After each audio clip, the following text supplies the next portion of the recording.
And we're back on the Fowler Show. It's time for the Washington Whisperer. Yes, indeed, America, it is true. And we're talking about the opioid crisis once again here on the Fowler Show. And we have news for you. There might be a solution on the horizon. Yes, indeed, America, it is true.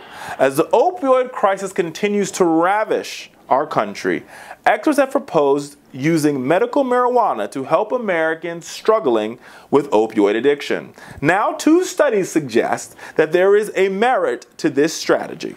Research found that states that allow the use of cannabis for medical purposes had 2.21 million fewer doses of opioid prescribed per year under Medicare Part D compared to those states without medical cannabis laws. This decrease in doses directly correlates with less deaths as a result. Now, before we get into what works on dealing with opioids, let's talk about what doesn't work. President Trump thinks that he knows how to handle this crisis by building a wall, by executing drug dealers, but he wants to do nothing about big pharma and by the fact that we are overprescribing individuals on these drugs that are habit-forming and that are literally killing Americans. Let's take a listen to the president. We must stop the flow of all types of illegal drugs into our communities.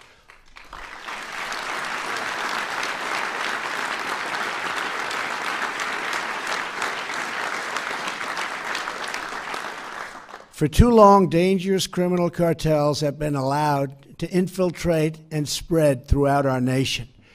An astonishing 90% of the heroin in America comes from south of the border, where we will be building a wall which will greatly help in this problem. So, a couple things. First, Mr. President, building your wall on the southern border isn't really going to stop the spread of heroin. Yes, it is true that a lot of heroin comes from the South, but the fact is that our Coast Guard actually picks up like 5 or 6 times more contraband as far as drugs than our Border Patrol does, meaning majority of it is actually coming in over water and it's actually coming in over land, number one. Number two, for every wall that you build, these drug dealers are just going to build a tunnel. And we've already found some of these tunnels. I digress. But that's only dealing with the supply side of the equation. How about, Mr. President, you and I and some smart scientists work on dealing with the demand side?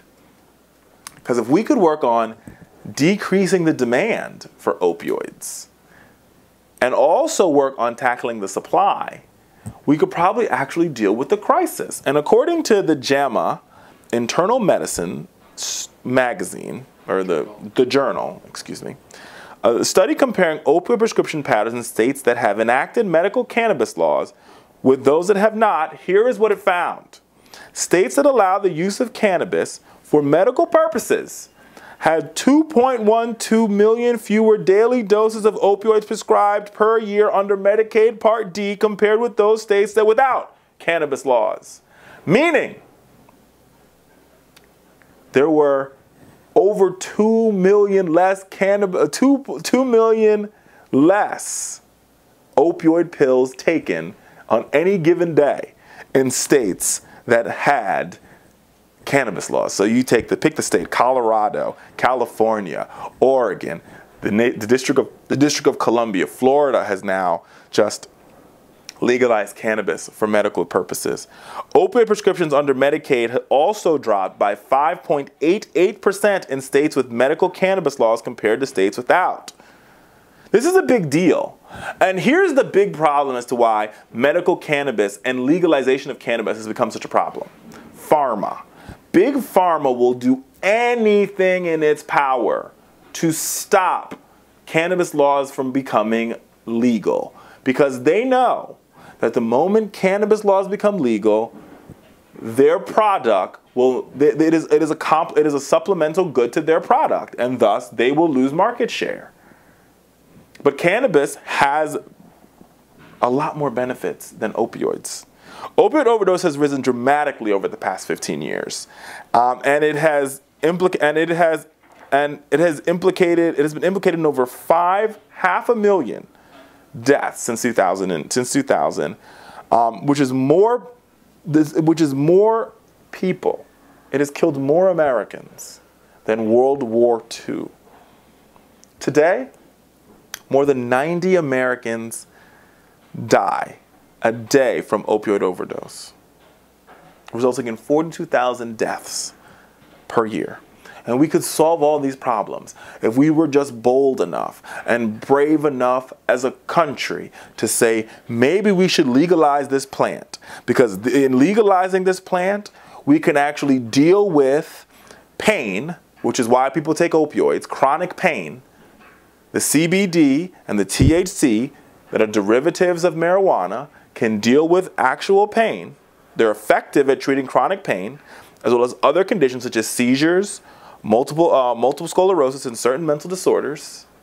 So it can deal with the pain, and it is not habit-forming, and it does not have the same side effects that you see with opioids. But America, the problem still remains the same. We cannot stop these pharmaceutical companies from fighting back against the legalization of marijuana. But we can beat these pharmaceutical companies with the power of the people. Every time there is a ballot initiative to legalize marijuana, it passes overwhelmingly. You can now get marijuana in Washington State. You can now get it in Alaska. You can get it in Vermont. You can get it in the District of Columbia. You can get it in California. Almost 28 states have passed some form of law loosening up access to marijuana. This is a movement. It is a movement because conscious citizens have realized that the legalization of marijuana can not only decrease the amount of money that's spent on criminal justice and putting people behind bars, but it can also solve it could literally bring our country back from the brink of an opioid crisis that is taking our country to the brink. If we learn nothing from the crack cocaine epidemic, let us remember these two things. Number one, drug addiction is a public health crisis because addiction is a public health crisis. Number one. Number two, to treat public health crises, to deal with drug addiction, you have to deal with both parts of the curve, the supply side and the demand side. So yes, we need to fight the drug dealers, absolutely. We've also got to find a way to deal with those individuals who are dealing with the actual addiction. And that means we've got to, one, stop prescribing opioids, and two, we've got to wean those individuals who are currently on opioids off of them. And one of the best ways to do that is by using medical cannabis as a way to treat chronic pain. I'm not pulling this out of my ass. Study after study, doctor after doctor, university after university is showing results that medical cannabis is the wave of the future that will bring this country back from a crisis that has taken far too many American lives. I mean, the facts are the facts here. The facts are the facts. A study in 2017 also found that the legalization of recreational marijuana in Colorado in 2012 reversed the state's upward trend in opioid-related death. Meaning, because Colorado legalized recreational marijuana, they've seen a decrease in opioid-related death. And usually I say correlation doesn't equal causation, but here, America, I'm saying that correlation equals causation. Why? Because instead of being addicted to opioids and going from opioids to heroin and going from heroin to meth, these individuals are treating their pain with marijuana from the beginning, which is not habit-forming, and the impacts and the side effects of marijuana are far less than those of opioids. It's far less. It's far less. The damages are far less on your body. Far, far, far, far, far less. So we can sit here and we can follow our president and we could spend billions of dollars building this damn wall. And we can spend billions of dollars prosecuting every drug dealer you can find. But guess what? Doctors will still continue to prescribe opioids, and people will still continue to be addicted to them. And we will still have a crisis on our hands unless we find a diversion to prescribing opioids as a form of pain management.